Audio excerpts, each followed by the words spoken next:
Eh bien, je vous invite à prier ensemble avant d'ouvrir la Bible. Notre Dieu, c'est une joie d'être autour de cette table pour pouvoir tirer de ta parole des enseignements dont nous avons besoin et qui peuvent nous aider à vivre notre vie quotidienne.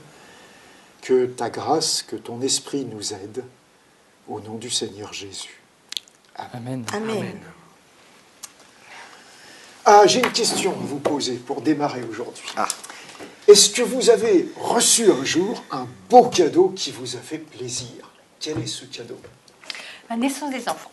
La naissance des enfants. Ah, ça, c'est le discours d'une maman. Oui. Voilà, mais aussi d'un papa qui est très content d'avoir eu 2 fils. Grand cadeau. Bon. Et des cadeaux d'autre nature, est-ce qu'il vous est arrivé d'en recevoir? Oui, une jolie montre. Jolie montre. Je suis un fanat des montres, donc j'aime les belles choses, donc une jolie montre. Oui. D'accord, voilà, un joli cadeau, oui. Quand tu as planté une graine, par exemple, de la voir qui sort de terre, qui germe. Je trouve que c'est un beau cadeau, ça aussi. Ah, certainement. Et puis moi aussi, je me rappelle quand j'étais jeune homme, la première fois où j'ai eu mon embauche définitive de manière sûre, ce qu'on appelle un contrat indéterminé. Et là, c'était aussi une satisfaction C'est sûr. de début d'indépendance, on va dire. Voilà. Oui, c'est important dans notre société.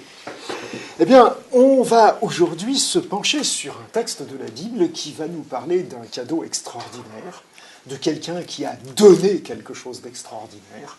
Et on va tout de suite entrer dans le début de ce texte. C'est un texte que l'on doit à la plume de l'apôtre Jean.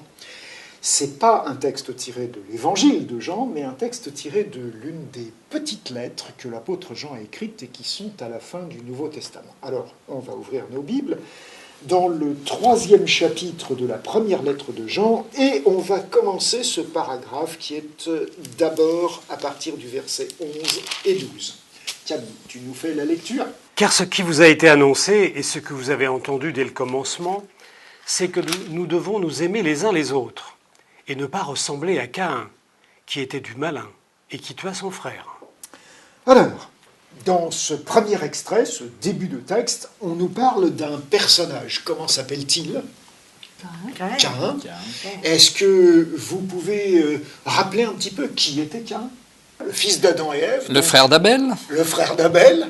Le premier-né. Le premier-né des enfants. Le premier grand cadeau, alors. Hein, Ben oui. hein, Eh oui. Premier grand cadeau Oui. fait au premier couple d'après le récit de la Genèse. Pourquoi parle-t-on de lui ici? Pourquoi nous dit-on qu'il ne faut pas lui ressembler?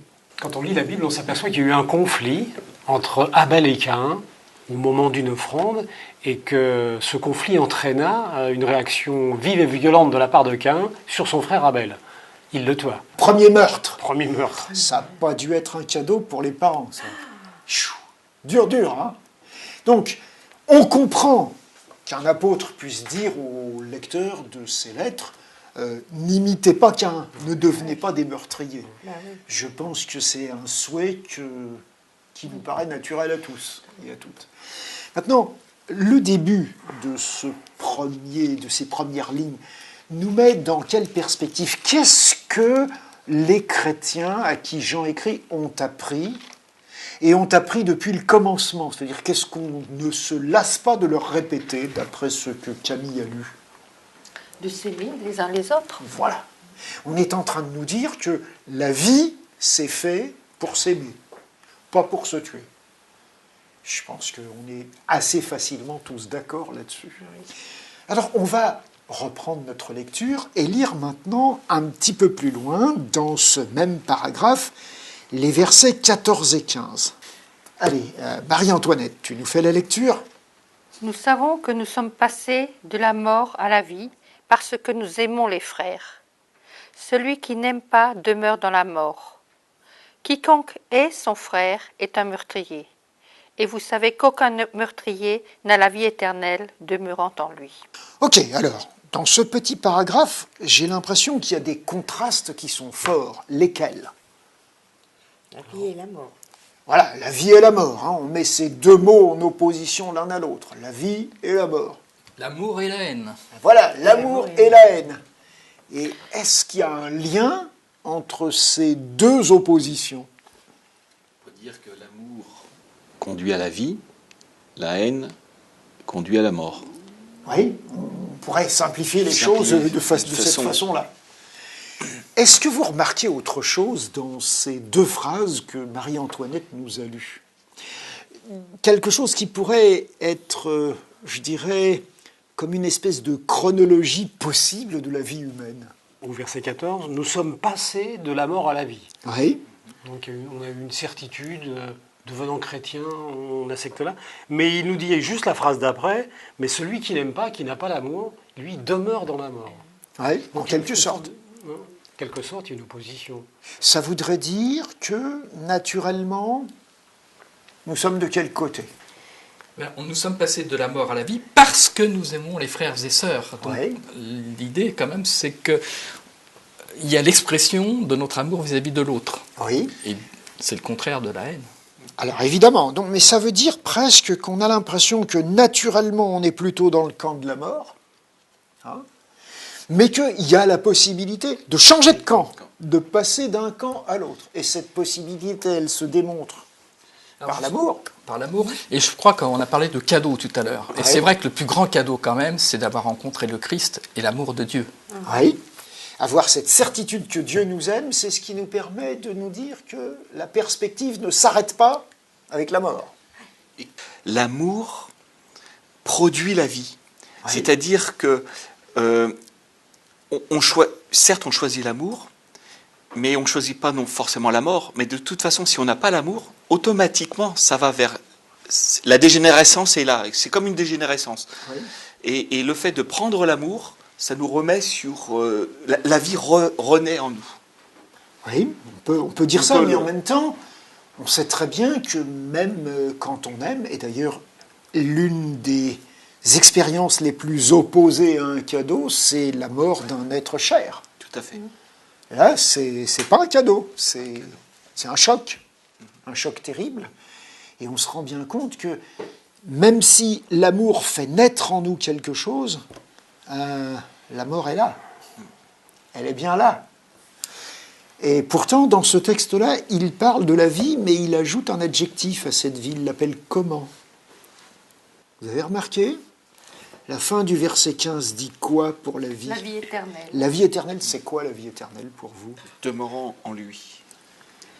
C'est de ne pas passer par la mort et d'être en présence de Jésus. Oui. Ou éventuellement de renaître de la mort Ah en oui. Jésus et d'accéder à une vie dont la perspective n'est plus la mort. Voilà. Et ça, la condition de ce passage, c'est quoi, d'après ce texte? C'est l'amour qu'on doit avoir pour l'autre. Oui, Alors dans le texte, il dit pour un frère, hein, Oui. mais pour les autres. oui. Et c'est pas naturel. Je veux dire que naturellement, ma démarche n'est pas nécessairement une démarche d'amour. Non. En tout cas, chez moi, non. Pas facile. Chez moi non plus. Mais le texte nous invite à cette réflexion. Oui. C'est-à-dire que c'est quelque chose qu'on doit cultiver, un peu comme un jardin, Oui. pour que ça prenne de l'importance et de la valeur en nous. Avoir de l'amour pour l'autre. Ouais. Alors, justement, pour cultiver ça, je crois que ça vaut la peine de lire la suite du texte. Le verset 16 est un verset assez surprenant. Alors, je vais demander à Jacqueline de nous le lire et de le lire bien lentement pour qu'on mesure bien ce qu'il y a dans ce verset 16. Nous avons connu l'amour en ce qu'il a donné sa vie pour nous. Nous aussi, nous devons donner notre vie pour les frères. C'est qui le « il » de « il a donné sa vie pour nous » ? Jésus. C'est Jésus, et vous le savez comment ? Moi, j'ai la chance d'avoir peut-être une version où son nom est cité. Où le traducteur te dit Où le qui c'est. traducteur me le dit. Ah. Donc c'est un peu, je triche un petit peu, mais où il est dit, c'est à ceci que désormais nous connaissons l'amour, lui, virgule, Jésus a donné sa vie pour nous. Ouais, alors, quelque part, le traducteur ne trahit pas le texte. Hein. Il dit quelque chose que le début du chapitre a déjà dit. Il le redit et qu'il va redire encore dans le chapitre suivant. On est habitué à Jean, et peut-être que même certains de nos auditeurs savent ce verset, peut-être l'un des plus connus de toute la Bible, que Dieu a tellement aimé le monde qu'il a donné son Fils. Alors, c'est vrai, c'est un texte de la plume de Jean, et donc ici, on voit qu'il nous parle de Jésus. Alors peut-être que la clé pour faire ce passage de la mort à la vie se trouve dans ce personnage qu'il évoque là, hein, ce personnage de Jésus. Non, j'ai une autre question, parce que tout à l'heure, dans ce que Camille nous avait lu, il y avait un exemple à ne pas suivre. Oui. Hein, vous vous souvenez? Ben oui, Caïn. C'est qui? Caïn. Caïn. Et maintenant, C'est Jésus. il y a un autre Autre exemple. exemple. Pourquoi ça ne serait pas Abel? Parce que... Abel, c'est une victime.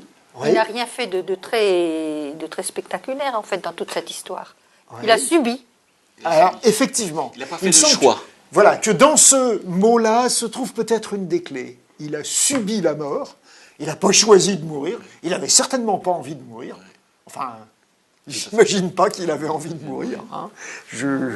Hein. Et surtout de la main de son frère, comme ça, brutalement, c'est certainement quelque chose de terrible. Hein. Tandis que Jésus, est-ce qu'il a choisi de mourir? Oui. Oui. Il a donné. Et qu'est-ce qui vous permet de dire ça? Parce qu'en fait, quand on étudie les évangiles, ce sont des soldats romains qui l'ont cloué sur une croix, qui lui ont fait subir un supplice mortel. Oui, mais il a choisi de venir dans ce monde, Ouais, de prendre notre condition de mortel ouais. Et de mourir. et de mourir. Et est-ce qu'il Il aurait pu éviter. Il aurait pu l'éviter. Oui, il aurait pu l'éviter, c'est vrai qu'on peut dire ça. Et puis, il a été condamné à cette mort sur la croix. Pourquoi? Quelle était la raison? Est-ce que le tribunal a trouvé une bonne raison? Il n'y a eu aucune raison légale. Et non. Et non. Aucune raison légale. Puisque on voit bien que Ponce Pilate, il dit, moi, si vous prenez cette décision, je m'en lave les mains. Ouais. C'est quand même impressionnant de voir ça. Donc, en Quelqu'un- quelque sorte, c'est pas moi qui l'aura condamné. La justice ne le condamne pas. C'est le peuple qui va. Non, mais C'est presque comme ça. Hein. C'est presque une haine, une vengeance. Une vengeance. Enfin, on peut trouver des mots. Mais... Donc, du point de vue humain, bon, c'est vrai, la haine est contre lui, mais il n'y a pas de raison juste. Et comme vous le dites, les évangiles nous expliquent qu'il est venu librement sur terre, qu'il a accepté librement cette injustice, qu'il n'a pas réclamé « je veux absolument un avocat, il faut absolument respecter ». Enfin, on n'a rien de ça hein, dans les évangiles. jusqu'au bout. Jusqu'au Jusqu'au bout. bout, il a tenu bon à donner sa vie. Alors le texte, moi, ce qui m'impressionne, parce que bon, le texte, nous, on le lit là en français, mais moi, j'ai le privilège de pouvoir le lire en grec, c'est-à-dire dans la langue d'origine, et moi, je suis très frappé par le contraste qu'il y a entre les deux personnages, que sont Caïn et Jésus. L'un est un preneur de vie, d'après le texte, et l'autre est un donneur de vie. Ça fait un drôle de contraste quand même. Hein. Le plus grand cadeau pour une maman, nous disait Marie-Antoinette tout à l'heure, c'est de pouvoir donner la vie à un enfant. C'est formidable. Et le papa qui est Daniel a dit, ouais, oui, c'est le grand cadeau pour le papa aussi. Donner la vie. Sacré cadeau, oui. Prendre la vie, ça, c'est vraiment pas un cadeau. Hein. Alors, il y a ce contraste qui est là, qui est très fort. Et en fait, le but de notre étude de cette semaine, c'était de nous faire réfléchir à ce qui est essentiel dans le christianisme. C'est quoi l'essentiel du christianisme pour vous? L'amour. Oui. Et l'amour, pour nous, pour l'autre, ça consiste à quoi?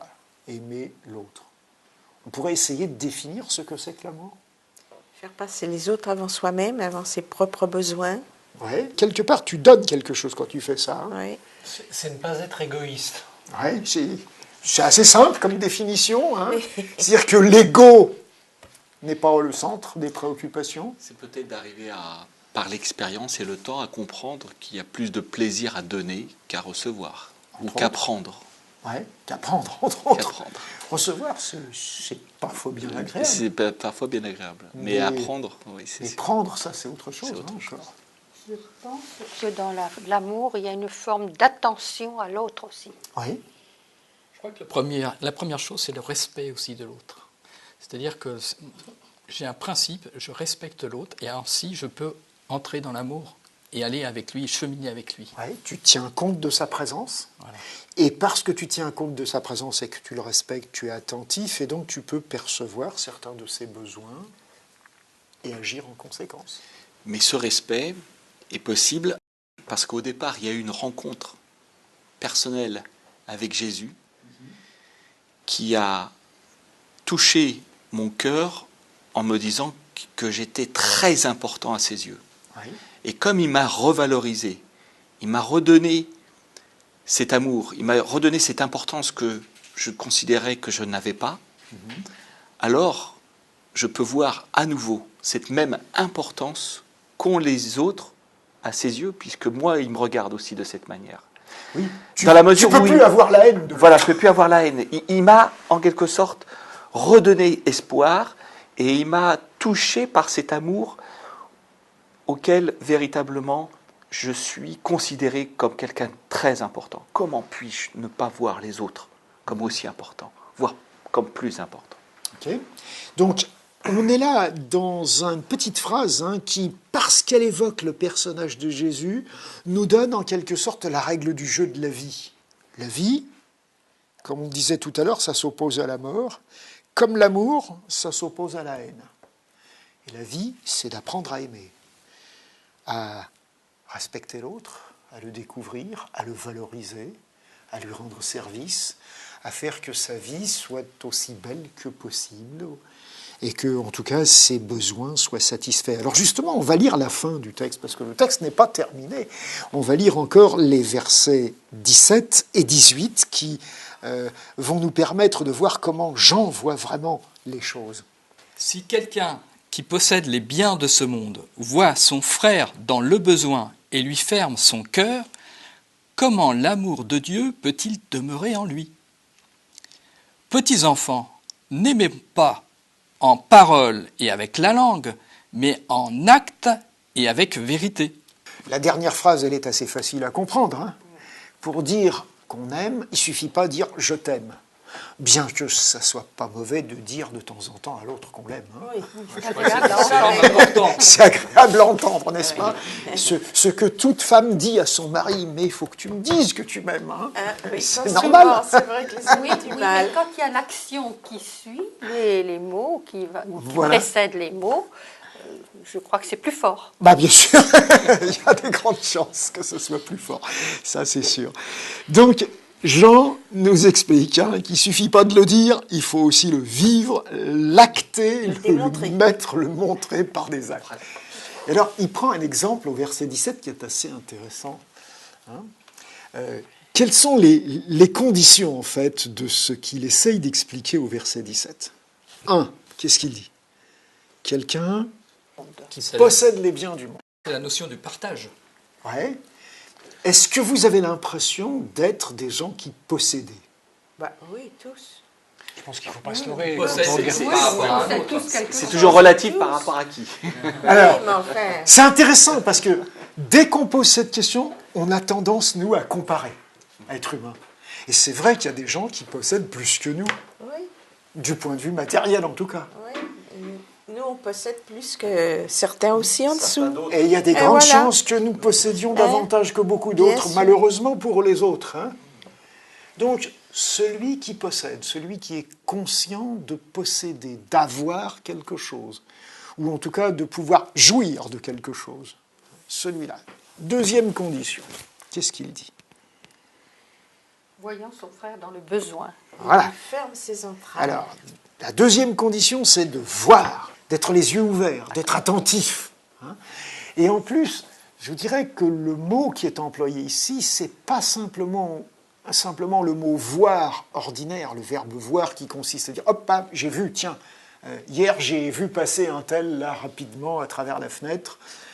Non, c'est pas ça. C'est un verbe qu'on traduit dans d'autres passages par contempler, admirer, c'est-à-dire prendre le temps d'évaluer, Ressentir. d'apprécier, donc de ressentir quelque chose. Donc ce n'est pas juste le fait de voir, c'est le fait d'avoir consacré de l'attention pour voir, mais pour voir d'une façon consciente, pas simplement... Hein? C'est une condition qui est assez intéressante, hein? Se dire, je suis confronté à des autres, alors c'est vrai qu'il y a des autres, je ne vais que les voir passer dans ma vie. Je ne saurais pas qui c'est, mais ce n'est pas de cela qu'il parle au départ. Hein?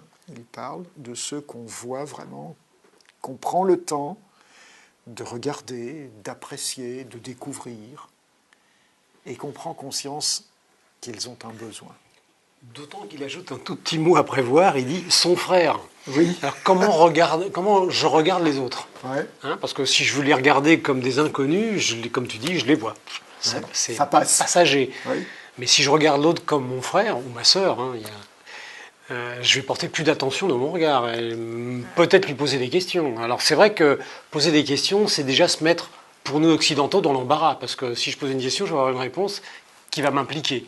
Est-ce que j'ai envie d'être impliqué? Parce que, bon, mon frère, moi, si je pense à mon frère et à ma sœur physique, je les connais forcément un peu. Pourquoi? Parce que pendant des années, on a vécu sous le même toit, on a mangé à la même table, on a vécu un certain nombre d'expériences ensemble, donc on a un patrimoine commun. Considérer l'autre comme mon frère ou comme ma sœur, ça veut dire construire ensemble un patrimoine commun. Hein? C'est pas neutre, hein, comme expression. Sauf que ce verset 17 est particulièrement d'actualité aujourd'hui. Ben oui. Parce qu'on s'aperçoit que dans notre monde, eh bien, il y a des gens qui accaparent de plus en plus ce qu'on appelle par exemple 1%, Oui. au détriment des autres. Oui. Alors là, le texte nous interpelle en disant non, cet état d'esprit n'est pas possible. Ce n'est pas le bon état d'esprit que l'Évangile veut nous communiquer. Ouais, et en même temps, on a l'impression que quand on a certaines choses, on ne voit plus l'autre. Oui. On le voit même plus. On se rend même plus compte qu'il est là. Mais non, parce qu'on est accaparé par le maximum pour moi et pas pour les autres. Ouais. Et donc, c'est vraiment un état d'esprit à changer. On se refait. On a tendance à se refermer, à se protéger. Oui. Et alors lui, quelle expression il emploie pour dire voilà la réaction qu'il faudrait avoir ou ne pas avoir, puisqu'il emploie la négative, hein. Il emploie quoi comme expression? Il parle d'un terme entraille, Ouais. qui est à l'intérieur de nos entrailles. C'est Quelque ce qu'il y a chose qui est dedans. qui est Hein. dans notre- En c'est principe, notre- on ne voit pas. Voilà, ce qu'on dirait vulgairement nos tripes. Oui, nos tripes. J'ai simplement une petite anecdote, c'est que j'ai ma grand-mère qui m'aimait beaucoup, beaucoup, et elle disait tout le temps, je ne comprenais pas au début, maintenant je comprends un peu mieux, ma petite fille c'est mes entrailles, c'est mes petits boyaux. Oui, c'est une façon... Mais C'est qui dit viscéral. Ouais. Il y a un lien, qu'on n'arrive pas à expliquer, qui est caché, Voilà, mais qui est fort. quel fort. Et ce qu'il est en train de nous dire, c'est que ce lien-là, il devrait pouvoir exister si l'amour de Dieu est en nous, et donc avoir une foi. Dire que cette foi est la foi chrétienne, c'est avoir ce petit boyau pour l'autre. Pour l'autre, voilà. C'est une sacrée image, hein, mine de Ouais. rien. Oui, oui. Donc voilà, peut-être quelque chose qui nous permet de réfléchir ensemble à ce que c'est que l'essentiel du christianisme. En quoi ça consiste être chrétien? Laisser Dieu construire en nous ce petit boyau pour l'autre. La place. Hein, c'est une sacrée place pour l'autre. Écoutez, ce qui serait important pour nous maintenant, c'est, après avoir dialogué là-dessus, c'est peut-être de nous demander les uns et les autres, qu'est-ce que nous allons faire pendant cette semaine pour dire, pour manifester, pour acter un signe d'amour à quelqu'un qui en a besoin autour de nous. Je vous laisse avec ça, et on se retrouve bientôt pour une prochaine. Allez, au revoir à tous, à bientôt. Au revoir. Merci, Bernard. Au revoir.